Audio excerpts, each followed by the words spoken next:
Hello students, welcome back. Let us resume our discussion on discrete random variables and probability distributions. Here's a brief review on what we discussed previously in Lesson 4. A random variable is a real function that assigns a numerical value to each outcome of the sample space.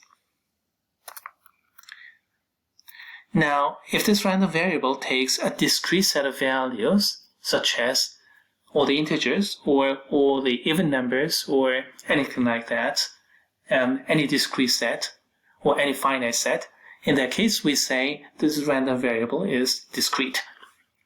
If, for example, the image set includes an interval, in that case it is not discrete and therefore the random variable is not discrete. Now, if your random variable is discrete, then you can define the probability mass function and the cumulative distribution function. The probability mass function, or PMF, is the probability that your random variable taking a numerical value x. The cumulative distribution function, the CDF, is a probability that your random variable taking a numerical value x or less. So the difference is equality versus inequality. It turns out, however, if you know PMF, you can calculate CDF and vice versa. If the CDF is given, then you can determine PMF. They always go together, so it is customary to put them together as a single concept and call it a discrete probability distribution. At least that's my approach.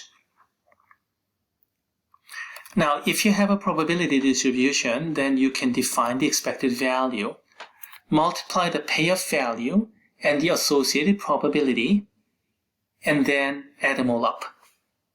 That's the expected value. It is alternatively called as a probability mean, and we use Greek letter mu. The motivation for this is because this concept, expected value, or equivalently, probability mean, is very closely connected to the population mean. As a matter of fact, when your probability is straight up counting for a finite sample space, then your probability is given by the number of outcomes of an event over the total number of all possible outcomes of the entire sample space. In other words, the relative frequency. In that case, it turns out the expected value is the same as the population mean. But in general, if your sample space is far more complicated or your probability is far more complicated, then the expected value concept may not be directly related to population mean, or population mean may not be well defined. Still, we associated mean with expected value, so instead of calling population mean, people call it probability mean. But many times I'm going to just call it a mean. So expected value or mean, they mean the same thing. Next, variance and standard deviation. X minus mu, this quantity is called a deviation. The distance between the payoff value xi and the mean expected value. If you multiply deviation times probability and then add them all up, you're going to get 0 because pluses and minuses will cancel each other out. If you square those, then basically what you get is the average distances away from the mean, weighted average distance basically, weighted through the probabilities.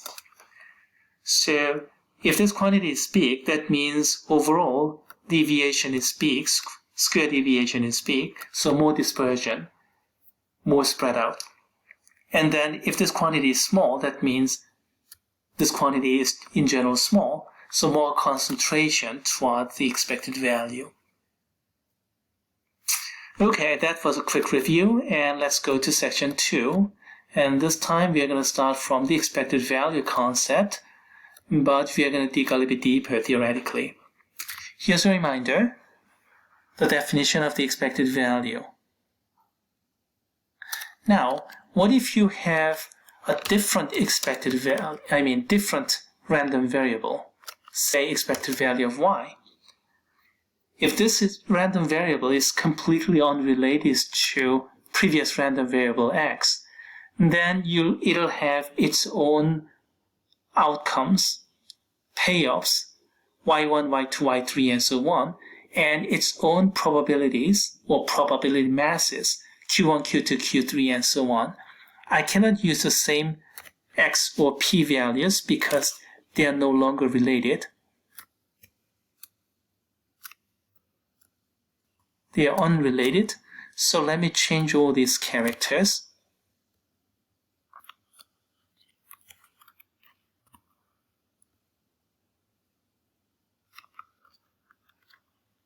There you go. There. This and that are completely unrelated. Yes, they're both about the expected value, so same concept. Multiply all the payoff value times the probability, and then add them all up. In that sense, they're the same, but x's and y's are unrelated, p's and q's are unrelated.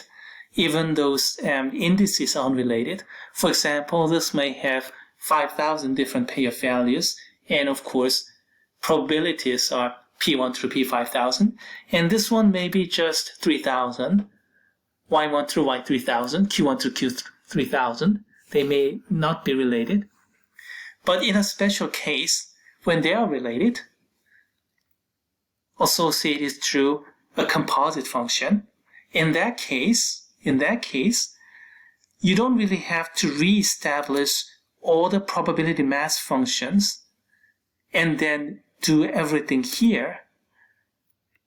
Instead, you can take a shortcut. You already know all the probabilities for x, so just recycle it, all the pi's, and then you already know all those payoff values for x, xi's.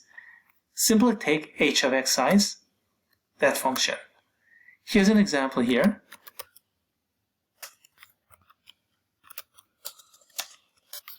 If h of t is t squared plus t minus 1, okay, alright, as good as any. Then y is h of x, so it's x squared plus x minus 1, right? In that case, when x is equal to, say, 1, then what is your y? Y is, well, it's this quantity, isn't it? But this is 1, and that's 1, and what do you get? 1 plus 1 minus 1, so it's 1. Now, what if x is 2? In that case, this is 2, and that is 2. So 4 plus 2 minus 1, that's 5, isn't it? And so on and so forth. So y values are determined from x values. In that case, we can use a shortcut. And of course, if you do it hard way and re-establish everything for y, then you're going to get the same value. This or that, either way, they're going to be the same. Actually, you can prove it. And the proof is not too difficult, but this course is not that much of a proof-based course, so let's focus more upon how to use this. And here's a nice example. Okay, basically we are talking about how to utilize this shortcut formula. Remember that. Alright, here we go. We have an earn, 5 red, 3 green, 2 blue, alright. And then we have this random variable. Red ball, I lose $1. Green ball, I win $1. Blue ball, I win $3. And I can find the probability mass function for this x easily. Now, y is given by x squared, and z is still different random variable given by x minus 2 squared. Alright? Okay, the problem A says find the mass function, so let's find the mass function for x, y, and z. Okay. Alright. this is a probability mass function for x. Is that clear? We have -1, 1, 3, and then probabilities, 5/3, 3/10, 2/10, because you have 5 red balls, 3 green balls, 2 blue balls. Is that clear? Alright, next let's consider y. And here we go. You see -1, but I have to square it, so we have +1. And then 1 squared. And then when x is 3, I have to square it, so 3 squared, so it's 9. Makes sense? And then, of course, a number of balls for those will give you 5/10, 3/10, 2/10. How about z? Well, you can do similar computation. Plug in -1 here, so -1 minus 2, total quantity squared, so -3 squared, so that's 9. And then if you plug in 1, 1 minus 2 squared, so -1 squared, so it's 1. 3 minus 2 squared is 1. So we get all these. Make sense? But then again, here, these two corresponds to the same pair of value. And here, these two correspond to the same pair of values. So I can simplify those. Indeed, this is what I get. Put those red and green together, like this. Make sense? And in this case, same deal. This time, green and blue together because they both point for the same pair of values. So here are the mass functions for x, y, and z respectively. Okay, alright. How about the expected value? Okay, let's find the expected value. 81, 0.5 plus 1, 0.3 plus 3, 0.2. And then if you calculate it, what do you get? 0.4. Is that clear for x? This is red, that's red, and that came from green. And this is from green, and that's from blue, and that's from blue. Now, how about y and z?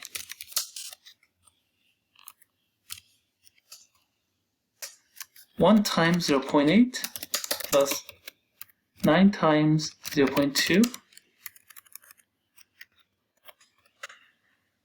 Is that it? And that quantity is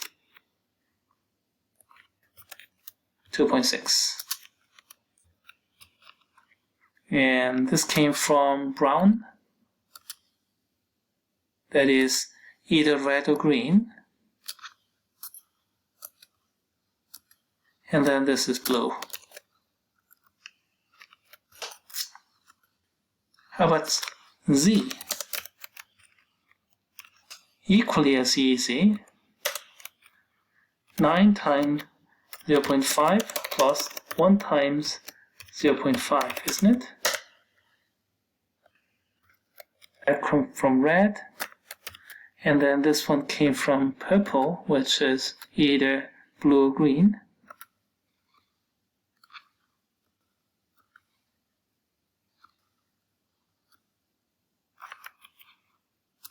And this is 5. So we calculated all the expected values. But we calculated those directly from the probability mass functions of the random variable capital Y and capital Z. Now, did it talk about the shortcut method? Let's talk about that. Instead of instead of calculating these probability mass functions of y and z, let's just use the expected value computation of x. Use the same probabilities, p1 through p3, and then same pair of values, x1 to x3, except that apply my function accordingly, either this way or that way. Shall we do that? Those are the shortcut methods. So, okay. Oops. So let's find out what is expected value of y, expected value of z, and I didn't finish computation yet, so let's keep those as question marks for the time being. And we are using the shortcut formula, so probabilities remain the same. 5/10, 3/10, 2/10. All those probabilities from red, green, and blue balls will stay the same. The 0.5, 0.3, 0.2, they're the same. Payoffs will be a little bit different. -1, but I have to square it, right? +1, but I have to square it. And then 3 squared. That's what this part is all about for random variable y. Make sense? Let's do this computation. And, 2.6. Same as before, as expected. How about the second one here? Well, it's this function we are applying. For -1, so -1 minus 2 squared. Again, we are applying this function, so 1 minus 2 squared, and 3 minus 2 squared. And will this generate the same value as before? It does.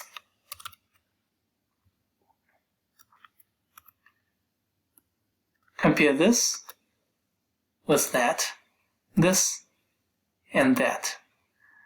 These two were done by direct computation of the probability mass functions of y and z respectively, and from there. These two came from the probability mass function of x only, and then a little bit of adjustment of the these payoff functions, payoff values. So here squared or minus 2 squared. So in this particular problem, the difficulty was about the same, either you do it this way or that way, because the probability mass function was not too complicated, so re-establishing that was not too time-consuming. But consider this. Instead of 3 columns here, what if you have 300 columns? And getting all that is hard enough, but calculate all those and re-establish this another 175 column of table separately, and then another 195 column separately, and then work those out. That's crazy. It's going to be a lot better to recycle what you already know, like this or that. And that applies when the random variables x and y are related.